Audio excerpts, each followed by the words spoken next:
Vamos novamente seguir com a leitura do livro Getúlio Vargas, Em Dois Mundos, O Espírito de Eça de Queiroz, pela psicografia de Wanda Canuti. O Levante Comunista de 1935. As oportunidades favoreciam o primeiro mandatário da nação. Era o presidente eleito e, no entanto, não se encontrava satisfeito. Obrigado pelo que impunha a Constituição, seu tempo de governo estava terminado e em poucos anos expiaria. Tudo terminaria, tudo passaria, mas o desejo de continuar era grande, embora inconfessável. Para isso, utilizava-se de todas as oportunidades e, juntamente com seus comandados, ia preparando o que mais ambicionava. Todas as suas atitudes eram profunda e anteriormente manipuladas, visando um único objetivo. O Partido Comunista era um desses pontos que lhe favorecia situações para serem trabalhadas. Pretendendo promover a defesa do povo, estimulava-o a lutar por seus direitos, o que nem sempre era realizado de forma pacífica, ocasionando a desordem social.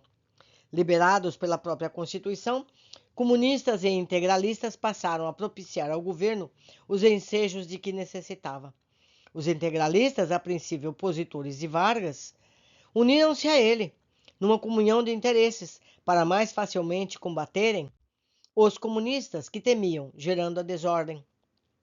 A conturbação se disseminava pelo país, e nessa ampla liberdade de ação comprometiam a democracia, favorecendo a Vargas, o golpe que há muito preparava.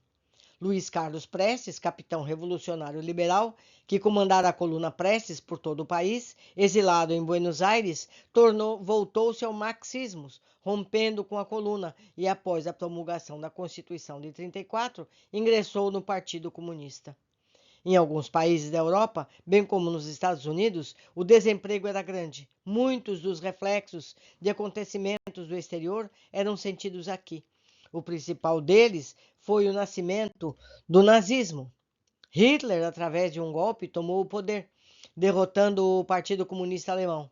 Ao mesmo tempo, surgia um movimento revolucionário anticapitalista mundial. Em muitos lugares, os comunistas fortaleciam mais o seu poderio e suas ideias. O fascismo foi uma forma de proteção aos capitalistas, que se viam ameaçados. Crescia também um movimento que se apresentava como uma contraofensiva a esse tipo de reação.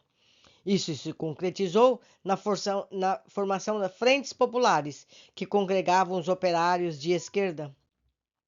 Aqui, essas frentes, a exemplo do exterior, tiveram sua instalação através da Aliança Nacional Libertadora, com características próprias locais, o que conseguiu, em curto prazo de tempo, arrebanhar as massas populares, sobretudo as classes médias e o proletariado, tendo na sua retaguarda o comando comunista, sob orientação de Prestes.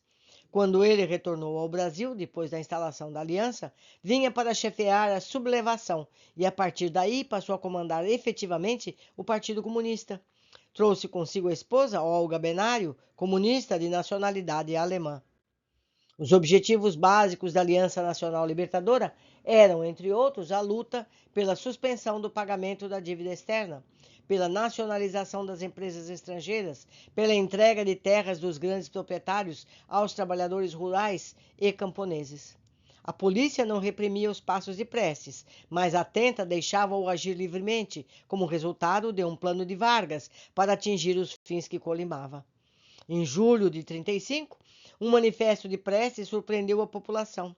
Graves acusações nele contidas contra o governo de Vargas eram o móvel principal que concitava a todos para a insurreição, mostrando as vantagens da instalação de um governo popular revolucionário.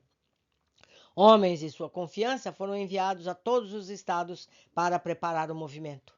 As lutas que se travavam entre os integralistas e a aliança estavam gerando conflitos em todo o país, muitos dos quais incitados pelo presidente Vargas. Sempre ciente do que planejava, pela penetração de elementos de sua confiança nesses meios, tudo em razão de planos que elaborava. Surgiram muitas greves, a agitação se espalhava, deixando por todo o país muitos mortos e feridos.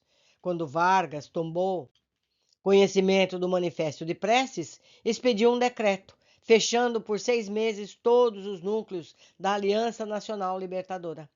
Essa atitude veio fortalecer o integralismo e sua união maior com Vargas, porém não impediu a aliança continuasse a subsistir na ilegalidade, estimulando-a a marcar com maior determinação a data para a insurreição. No dia 27 de novembro foi escolhido para levante em todo o país, mas manobras utilizadas fizeram com que eclodisse em datas diferentes nos diversos lugares, perdendo assim a sua força. Com o governo, estava sempre muito bem informado, sabedor de que se reservavam para o dia 27 graves acontecimentos para o Rio de Janeiro, já no dia anterior, através de um decreto, declarava estado de sítio para todo o território nacional. A rebelião foi iniciada em alguns pontos do Rio, mas sufocada logo em seguida, graças aos bons préstimos do general Dutra. Foi um período de terror. A polícia praticou atos de crueldade sem conta. Prendeu indiscriminadamente, sem verificar classe social ou política. Prendeu comunistas e membros dirigentes da aliança. Foi efetuada também a prisão de Olga Benário, a esposa de Luiz Carlos Prestes, grávida, que, enviada de volta à Alemanha, morreu num campo de concentração. Luiz Carlos Prestes, assumindo toda a responsabilidade do levante, foi preso, julgado pelo Tribunal Militar. Após esse período difícil da Revolução, Vargas conseguiu do Congresso algumas emendas constitucionais, outorgando-lhe certos direitos que traziam em seu cerne o germe ditatorial. A partir daí, a terra estava preparada para nela ser lançada a semente da ditadura.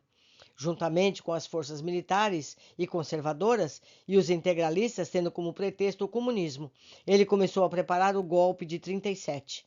Mas, na realidade, a sua intenção era outra, era pessoal.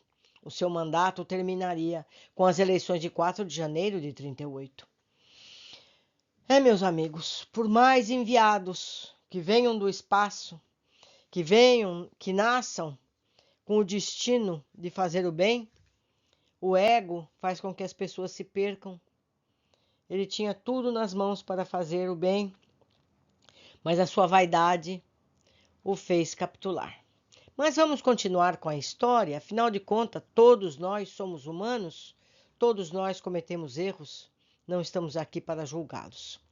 Por hoje ficamos por aqui, aguardo a todos na sequência do nosso estudo. Abraços!